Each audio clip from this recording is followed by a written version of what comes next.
Existe dos tipos de manipuladores, ¿no? Los que son un poco hipócritas, tratan de serlo a escondidas, o el manipulador que es muy, muy, muy visible. Y aparentemente nos hacen creer que pues no es por ellos, porque ellos supuestamente se sienten más felices solos, pero no es así. Están tratando de complacer, quiere decir, están tratando de decir que complacerles quiere decir amar. Entonces, estar celoso, ser posesivo, son conductas que piden y que tendrán estas personas creyendo o haciendo creer que esto puede ser amor, ¿no?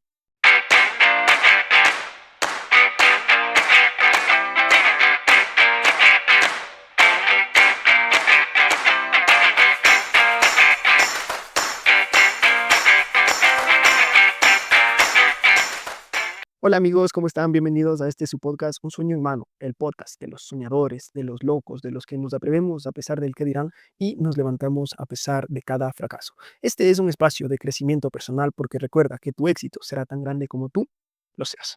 El día de hoy vamos a ver algo que es muy importante para nuestro desarrollo personal, las 5 heridas del alma, ¿no? De Liz Bourbeau.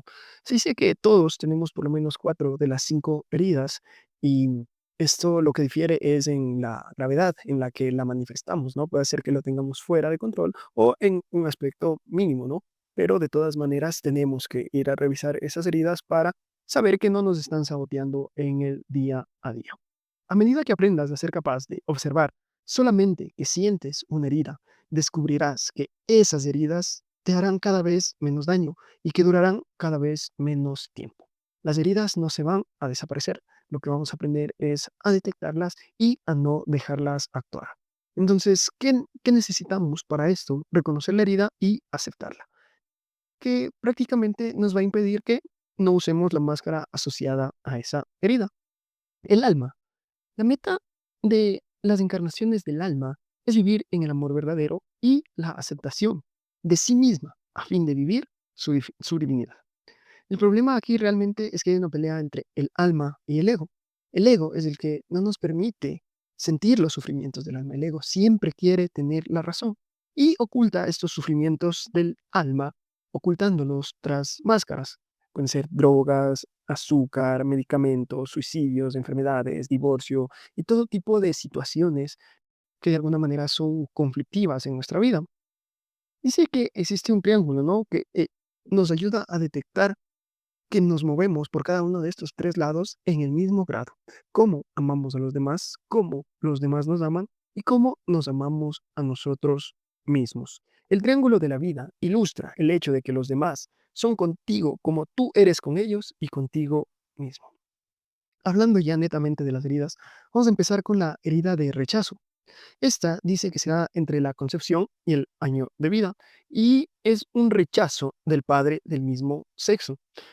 ¿Qué pasa con esta herida? Nos hace creer, o más bien no creer en el derecho a existir. ¿Cuál es la máscara de las personas que tienen herida de rechazo? El huir. Las personas con herida de rechazo suelen ser huidizas. Su miedo es el pánico. ¿Qué actitudes y comportamientos son característicos de esta herida? Sienten que no valen o que valen poco, que no tienen derecho a la existencia y que no pasa nada si no existiesen, que es distinto al grupo, a la familia, que le gusta estar solo, inquieto y también es febril. Y tiene varias estrategias de huida, ¿no? Puede ser astral, puede ser mediante drogas, mediante alcohol, dormir, marcharse precipitadamente y también ahora algo novedoso, los juegos virtuales, ¿no? Es algo muy actual. La huida también puede ser más espiritual que material.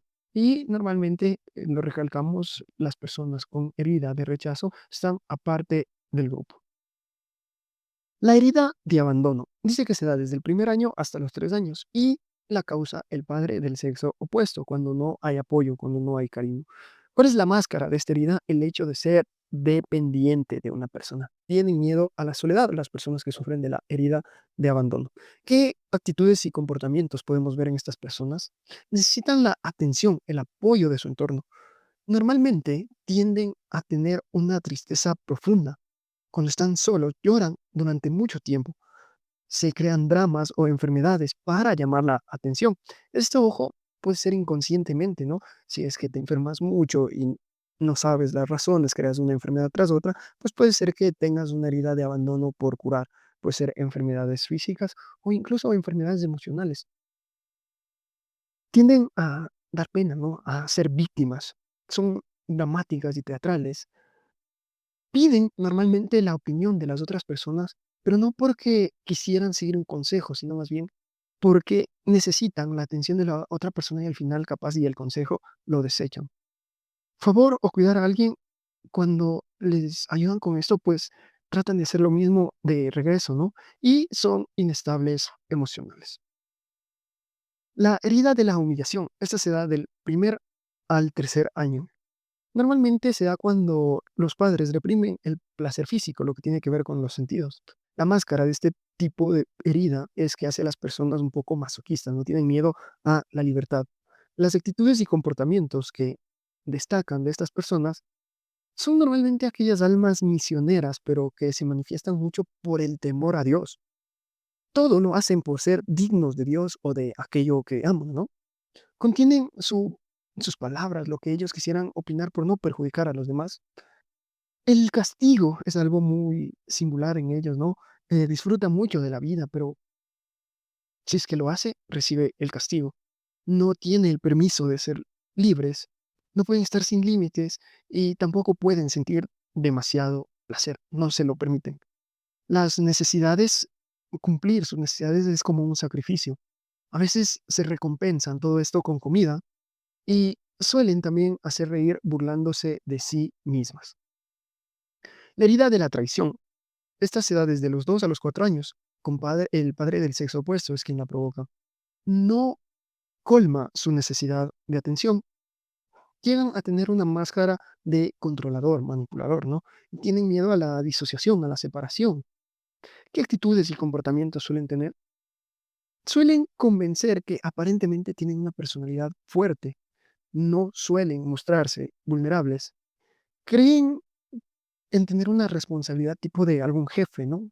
Piensan como que se sienten jefes, más que líderes, ojo, esto es distinto, del grupo. Reputación es importante para ellos. Mienten mucho, pero no les gusta, odian que les mientan. Espera mucho y es muy exigente de las personas a su alrededor. No confía y no le gusta mucho que la conozcan.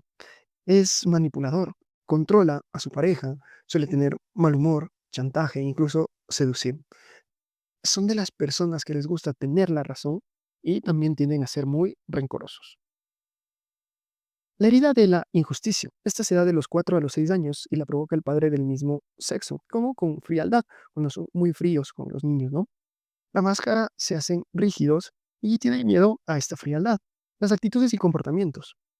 Son vivos y dinámicos, pero se cansan muy rápido, viven cansados. No admite problemas o molestias. Siente que no es para tanto, que no quiere incomodar. Suelen ser perfeccionistas, no les gusta mostrar los sentimientos. Se sobreesfuerzan para poder romper límites y así tratar de demostrar, ¿no? Eso que no les pudieron tal vez demostrar a los padres que se mostraron fríos con ellos. No les gusta mucho los vagos, las personas perezosas. El conocimiento para ellos es más importante que sus sentimientos. Esas son las 5 heridas y más o menos con las características, con las actitudes, con la máscara de cada herida, puedes ir viendo en cuál de ellas pues encajas en mayor o menor grado y pues si es que no llega a ser perjudicial, para la vida en realidad no hay mucho que ver y siempre hay cositas que ajustar, pero sí hay personas, o más bien habemos personas que por ahí mm, una herida es más fuerte de lo que quizá hubiéramos querido y hay que corregir para poder ordenar nuestras vidas. Siempre podemos hacer un trabajo, a veces en unas personas es mucho, muy necesario y en otras tal vez solo un ajuste pequeño. ¿Qué es una máscara? Nuestro ego nos hace creer que usando esta variedad de comportamientos o máscaras, no sentiremos el dolor generado por las diferentes heridas activadas. Creemos, además, que los demás no verán nuestra herida y por eso se llama máscara, ¿no? La autora la denomina máscara. Existen 3 tipos de activación, como decíamos, ¿no? El triángulo, la actitud que alguien tiene contigo, cómo tú eres con otra persona y cómo eres contigo mismo. ¿Quién activa estas heridas? ¿Necesariamente son los padres? Pues realmente no siempre son los padres biológicos, sino más bien los cuidadores. Pero aquí nos da una frase interesante, ¿no? Lo importante no es saber quién fue la primera persona en activar una herida, sino reconocer que las heridas nos pertenecen y que nuestros padres fueron elegidos en función de sus respectivos planes de vida que están vinculados al nuestro. El ego es el mayor obstáculo que vamos a tener que enfrentar para la sanación. Con cada descubrimiento me asombro, dice la autora, siempre me sorprendo de no haberme dado cuenta antes. El ego es un maestro de las máscaras y va siempre a tratar de permanecer oculto, de hacernos creer que no existe y pues con ello camuflar estos comportamientos, estas máscaras. Pero el ego no es totalmente negativo, el ego es energía mental y nos sirve para pensar, para razonar, para planificar. También, y aquí sí lo negativo, activa las heridas y las reacciones, pero esto tiene mucho que ver con nuestro pasado. Cuando el ego está actuando desde el pasado es cuando tenemos que tener cuidado. El ego sufre por culpa de sus deseos no satisfechos y también por miedo a que se cumplan. Su mundo es el que aparentemente es el verdadero, el mundo de los sentidos, de los juicios, de las opiniones, de el encajar en un grupo social, ¿no?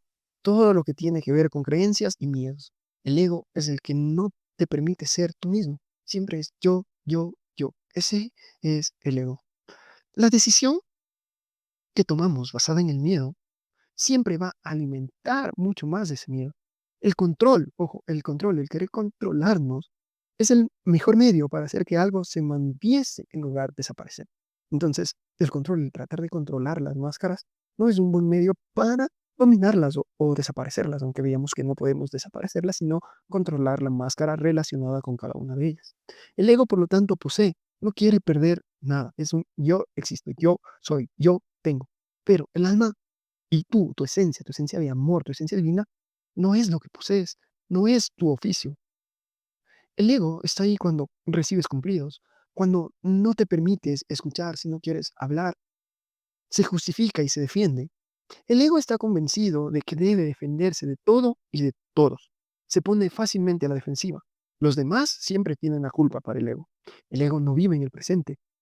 Normalmente el ego lo que dice es, si yo tuviese, si yo hubiese, si yo tuviera, si yo fuese.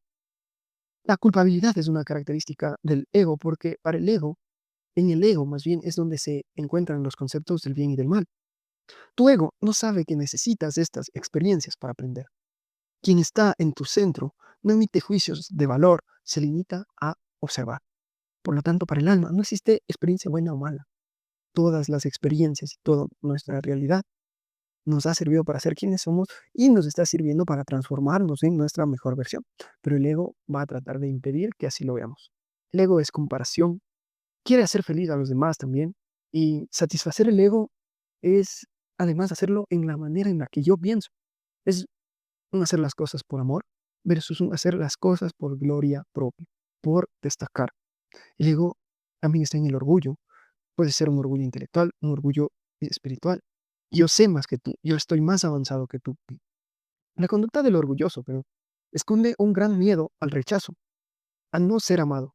Busca amor y aprobación externa. Si te ves como una persona raramente satisfecha, que tiene que volver a empezarlo todo de nuevo y que debe examinar lo que hace para asegurarse de que todo está perfecto, tu ego es el que tiene miedo de ser rechazado. La perfección solo existe en el mundo espiritual, en el mundo material vamos a ser muy imperfectos. Y el ego es el que nos da este idealismo, ¿no? Que nos hace sentir debajo de los demás, que nos hace rechazar un cumplido, y muchas veces está escondido detrás de esta falsa humildad, ¿no? Ahora, ¿cómo reducimos entonces el ego y con ello las heridas? El ser humano ha creído que el ego constituía la mejor manera de protegerse con el sufrimiento. El ego fue instaurado en nuestro sistema operativo durante años y fue adoptando un papel que nosotros creemos es muy importante. Entonces, lo que tenemos que hacer es retomar el contacto con la esencia divina. La dimensión física debe dar paso a la emocional, a la mental, regresar a nuestra verdadera naturaleza.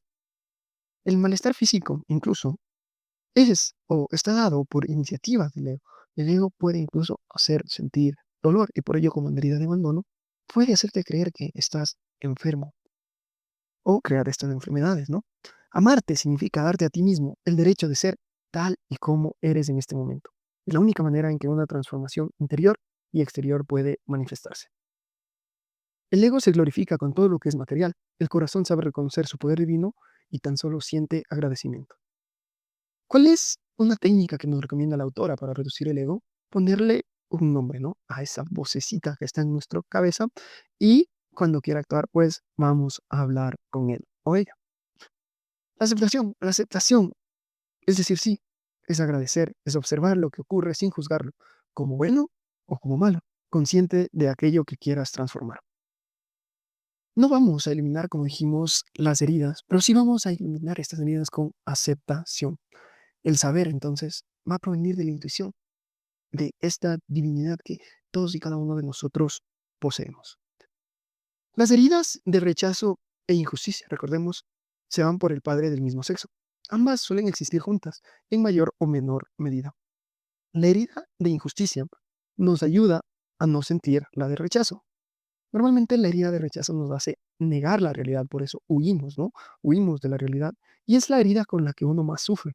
Por eso al huir mediante drogas, mediante alcohol, mediante videojuegos, nos volvemos adictos porque estamos llenando un vacío que nos provoca este sentimiento de que no valemos, de que no merecemos existir. Impiden aceptar o pedir ayuda, no estar en deuda, no harán las cosas como Dios manda, son cosas que uno piensa. El huidizo piensa que la ayuda va a hacerle tener una deuda que debe pagar para estar a mano. Por otro lado, la herida de injusticia habla de tener o hacer. Para el ego es imposible entender la ley divina, es imposible el ser. Se compara mucho con lo que tengo, lo que hago. Entonces, eh, estamos calificando la vida de acuerdo a estas dos cosas y no al ser. Me rechazo a mí mismo, ¿cómo lo hago? Más que a los demás. A veces me juzgo con una vara más alta que a los demás. Los demás me rechazan. Hago todo por mostrar mi amor. Esto es lo que nos hace sentir estas máscaras. Y el rechazo a los demás, pues mientras más unión suelen pedir las personas con herida de rechazo o injusticia, parece que más antisociales se vuelven. El rechazo redundándonos a sentir inútiles, que no valemos. La injusticia, por otro lado, desata una ira. Tiene que ver mucho con la herida esta de rechazo, de sentir que no valgo, pero se puede ir para dos distintos lados. Para la resignación, una persona rígida, que se le nota la injusticia en la mirada, o que cansada de todo lo que pasa, pero que se resignó. Y por otro lado, las personas injustas suelen desafiar todo esto, ¿no? Se vuelven rebeldes con aquel dolor que sienten. Entonces, las heridas van a hacer que interpretemos las situaciones que pasan en nuestra vida de acuerdo a estos sentimientos. ¿Qué pasa si no visito a mi madre, por ejemplo? Si es que tengo una herida de rechazo, voy a sentir que no valgo como hijo. Si es que tengo una herida de injusticia, pues voy a sentir, digamos que opto por la rebeldía. Tiene dos hijos más. ¿Por qué tengo que ir yo y no él? Entonces, las heridas hacen que nosotros interpretemos las cosas de la vida. No son las cosas que pasan, sino cómo las interpretamos. Por ello es importante saber desde qué lugar las estamos interpretando, desde las heridas o desde nuestro ser divino. La herida de abandono y la herida de traición. Esas coinciden en que tienen que ver con el padre del sexo opuesto. El abandono tiene como característica principal una profunda tristeza que parece ser viene de lo más hondo de mí. Me siento triste y no sé por qué. Se trata de ocultar la tristeza, pero tarde o temprano sale. El ego nunca recibe suficiente atención y afecto en estas personas. No existe el amor propio, no existe la autoestima, sino que estamos buscándolo exteriormente, incluso, como decíamos, provocando enfermedades. La herida de traición nos hace, por otro lado, querer controlar. Existe dos tipos de manipuladores, ¿no? Los que son un poco hipócritas, tratan de serlo a escondidas, o el manipulador que es muy, muy, muy visible. Y aparentemente nos hacen creer que pues no es por ellos, porque ellos supuestamente se sienten más felices solos, pero no es así. Están tratando de complacer, quiere decir, están tratando de decir que complacerles quiere decir amar. Entonces, estar celosos, ser posesivos son conductas que piden y que tendrán estas personas creyendo o haciendo creer que esto puede ser amor, ¿no? Esto declara una falta de atención. La traición y la injusticia, entonces, te hacen una persona controladora. La diferencia son las motivaciones y miedos de los cuales salen esta manipulación, ¿no? El controlador se siente amado solo cuando los demás hacen lo que él espera. La herida de la humillación. Esta es una herida que no todos tenemos. Las cuatro heridas anteriores, pues las tenemos en mayor o menor medida. Tiene mucho que ver con la relación con uno mismo. Intenta defender o disculpar a otro. Sus juicios sobre sí mismo estarán motivados por la vergüenza. Aquí veíamos mucho, ¿no? Cómo entran estas personas en relación con la divinidad. Tienen miedo a la autoridad y tratan por este miedo de cumplir todas las reglas que puedan, ya sean de índole religioso, filosófico, de cualquier otro grupo que les pueda dirigir. Normalmente son personas que aparentan humildad, pero en el fondo son muy orgullosas. ¿Cómo saber qué herida está activada? Lo primero que tenemos que hacer es, con lo que aprendimos del ego, reconocerlo. Y el ego siempre se manifiesta cuando estamos juzgando. El ego juzga. Para mí, el ego se lo detecta cuando encontramos detrás de nuestro pensamiento, de nuestras palabras, la palabra debería. Implícita, no necesariamente debe ser explícita como tal, pero digamos, ¿no? Mm, Se, se enoja alguien con su hijo por alguna razón que a nosotros no nos parece. Entonces, debería no enojarse. Estamos haciendo un juicio. Estamos pensando que las cosas tienen que ser como nosotros las tenemos en la mente. Ahí está el ego. El ego es el que tiene reglas definidas para cómo tienen que ser las cosas. ¿Cuándo no está el ego? Si es que me puedo sentir en paz o me puedo sentir satisfecho. El miedo pertenece a tu ego y no a tu ser verdadero, excepto el miedo real que es necesario para enfrentarse a un peligro. Los juicios, las acusaciones, las reacciones, cuando se manifiesta el ego, por ejemplo, entonces pueden ser a ti mismo, cuando hablamos de rechazo y abandono, y vamos a sentir que no valemos o vamos a sentir que queremos huir. Juzgarte a ti mismo por vergüenza puede estar actuando en la herida de humillación. Acusar a una persona del sexo opuesto, hablamos de que puede estar activándose la herida de traición, el controlador, o acusarte a ti mismo o a una persona del mismo sexo puede tratarse de la herida de injusticia, los rígidos. El juicio no es igual a la herida. Las heridas en relaciones personales normalmente tienen que ver con nuestras relaciones afectivas de la infancia. En el terreno profesional, por otro lado, tiene que ver con las heridas de cualquier forma de aprendizaje. El ego, no queriendo reconocer nuestro poder para crear nuestra vida, prefiere creer que los problemas vienen del exterior. Todas las enfermedades físicas son un reflejo del dolor causado por las heridas no sanadas del alma. Hemos visto mucho acerca de esto, ¿no? Y cómo el doctor Hammer incluso creó una ciencia a partir de que las enfermedades empiezan emocionalmente y después, al no ser liberadas, pues se van al cuerpo físico. La sanación y sus beneficios. La aceptación, recalcamos, es la clave en la sanación. Si no se enfrenta el problema, este seguirá creciendo. El alma se reencarna tantas veces como sea necesario para liberarse de las excrescencias mentales. La aceptación de que somos humanos y como humanos vamos a tener heridas y comportamientos que podemos ir mejorando, pero aceptarlo primero para trabajarlo, para detectarlo y para estar en paz. Y solo así vaya reduciendo su impacto y pues eh, tengamos un mejor comportamiento, sobre todo sin caer en el lado de lo irracional. El cuerpo solo busca volver al estado natural, y el estado natural de nuestro cuerpo es el amor. Nosotros tenemos un Dios interior, no, Dios no está en el exterior, Dios está en nuestro interior, y es un estado el cual podemos sentir. ¿Pero por qué escuchamos más al ego? Es esencial eso, porque hay que tomar conciencia de esto. Escuchamos siempre al ego, tenemos 60, 70 mil pensamientos al día, y la influencia del ego ha llegado a controlar nuestra vida. Entonces, ahora, de ahora en adelante, cuando estemos conscientes de esto, esta intervención del ego, pues vamos a aceptar sus intenciones porque son buenas, son capaces las intenciones de cuidarnos, de ayudarnos a evitar estos sufrimientos y aceptarlo así, agradeciendo, pero que ahora es el momento de confiar en el alma y pedirle que no haga las cosas del alma por nosotros. Confía en mí, es hora de hacer las cosas distintas y obtener resultados distintos. El ego normalmente tiene expectativas. Y nos damos cuenta que una herida está curada cuando, cuando ya no dominó. Las etapas del verdadero perdón, que es lo que buscamos con las heridas, que, con cómo tratamos a las heridas, pues primero hay que hacerse consciente de las emociones, hay que estar alerta para poder detectarlas. Segundo, hacerse responsable. No es externo, no es por culpa del otro, del gobierno, nada, es nuestra responsabilidad y de cómo la interpretamos, sobre todo, ¿no? Reconciliarse con el otro es el tercero. Recordar que todo alrededor son espejos. Estamos interpretando lo que pasa externamente de acuerdo a lo que vivimos en el pasado y no a lo que realmente a veces quieren decir las personas, ¿no?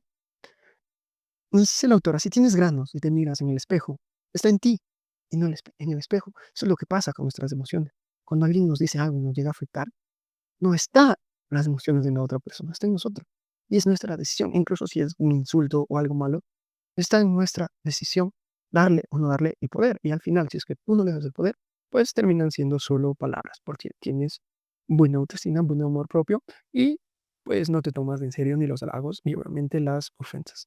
Cuarto, perdonarse a uno mismo sabiendo que somos humanos y que eso venimos al mundo, a descubrir las heridas y los miedos para poder superarlos y llegar a nuestra mejor versión. Cinco, establecer el vínculo, esto es importante, una vez detectada la herida, tratar de establecer el vínculo con el padre responsable de causar la herida. Perdonar primero internamente, trabajar lo interno y después demostrarlo, ¿no? Con la persona, y porque si llevamos una emoción negativa, capaz que estamos actuando inconscientemente con esa persona también, influenciados solamente por esa herida. Sexto, expresar los descubrimientos. A veces esta puede ser la etapa más difícil, ¿no? Decirles a las personas importantes, de las personas con las cuales podamos hablar, que nos dimos cuenta de esto y compartirlo, volvernos vulnerables. Y siete, pues con la persona involucrada, hacerlo, perdonarle, hablarlo y terminar de sanarlo para que aparezca este amor que es propio de nosotros. Recordemos entonces los miedos y cómo vamos a trabajarlo. El miedo al pánico del huidizo, la herida de rechazo, viene de la creencia de que soy inútil y no valgo, una creencia que puede estar muy inconsciente. ¿Qué vamos a hacer con esta y cada una de las heridas? Respirar, si es posible, beber agua una vez que detectamos estas emociones, observar el miedo, mirarlo de frente, imaginarlo, después agradecer, gracias por querer protegerme, pero ahora estoy preparado para actuar de otra manera, actuar sin el miedo, y estoy dispuesto y preparado para recibir cualquier consecuencia. El ego siempre quiso ayudar, tampoco es que el ego sea nuestro enemigo. Entonces, vamos a tratar de dialogar mucho con este ego, y ya le debimos haber puesto un nombre, que tan solo nos ha querido ayudar. El miedo a la soledad del dependiente, la herida de abandono, viene de la creencia, recordemos, de que no soy amado. Tengo una tristeza interior, voy a querer llamar la atención con situaciones biológicas, enfermedades o emocionales. La necesidad que tiene esta herida es de reconocer la fuerza. Igual, ¿no? El mismo protocolo que en la herida anterior. Miedo a la libertad del masoquista, la herida de humillación, viene de la creencia de no poder disfrutar los placeres sensuales, porque Dios del universo, lo que sea en que tú creas, te juzga. La necesidad que tenemos aquí es permitirnos el placer sensual. Miedo a la disociación del controlador, la herida de traición, viene de la creencia entonces de la separación, de la ruptura. Creer, conocer, creemos que conocemos las necesidades de los otros, sobre todo del sexo opuesto. Los demás siempre son los culpables.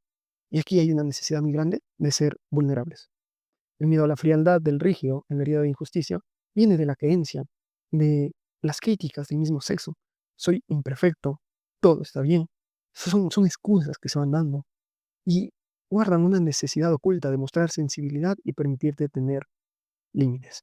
Adoptamos personalidades para ser amados. Tenemos que trabajar estas máscaras para sentir la felicidad de ser uno mismo, la aceptación de ser uno mismo. La verdad que si uno se pone a analizar detenidamente las actitudes, los comportamientos, el porqué de estas heridas, podemos descubrir mucho y podemos, más allá de culpar a nuestros padres, porque, como dice la autora, los padres que elegimos desde el alma para venir a este plano material, lo hicimos de acuerdo a las heridas que teníamos que curar. Entonces, todo lo que aquí tenemos y todo lo que ha pasado es perfecto para encaminarnos a un camino de curación y de ser la mejor versión de nosotros mismos. Un libro que realmente lo recomiendo, sin embargo, pues existen dos, ¿no? La curación de las heridas, que es el que vimos ahora, y en el que manifiesta las heridas. Pues recomiendo leer los dos. Si no es posible, pues solo el segundo, aunque sí tendrás que ponerle un poquito más de atención porque explica más superficialmente el tema de las heridas. Sin embargo, yo creo que es perfectamente posible entenderlo solo leyendo el segundo, como yo lo hice, y tomar conclusiones que van a ayudar en la vida. Te lo recomiendo. Espero verte en el próximo capítulo. Espero que te haya aportado mucho valor y hasta la próxima.